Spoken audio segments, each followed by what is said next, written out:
Hi అండి అందరికీ. అందరూ బాగుంటారా? నేనైతే చాలా చాలా బాగున్నాను.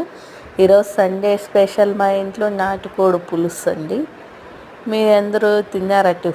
టిఫిన్ తినేసి వంటకు నేను ప్రిపేర్ చేస్తున్నాను. మీ ఇంట్లో ఏంటి ఈరోజు స్పెషల్? నాటుకోడికి ఏమేమి రెసిపీస్ కావాలో అన్నీ చూడండి. మా రాయలసీమ నాటుకోడి పులుసు రాగి సంగటి కాంబినేషన్ సూపర్గా ఉంటుందండి. నేను ఈరోజు నాటుకోడి పులుసు అండ్ బగారా రైస్ అండి. పిల్లల సంగతి వద్దండ్రి, అందుకు బగారా రైస్. ఇది పిల్లలు కూడా తినరంటే మేమే తినేది. నాటుకోడి అందుకు 1/2 కిలో చేస్తున్నాను. పిల్లలకి ఎగ్ కర్రీ చేస్తున్నానండి.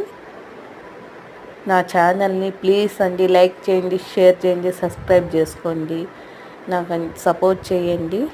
చూడండి, నాటుకోడి పులుసుకి మసాలా అంతా వేసి ఏమేం కావాలో అంతా రెసిపీస్ వేస్తున్నానండి. ఎలా ఉందో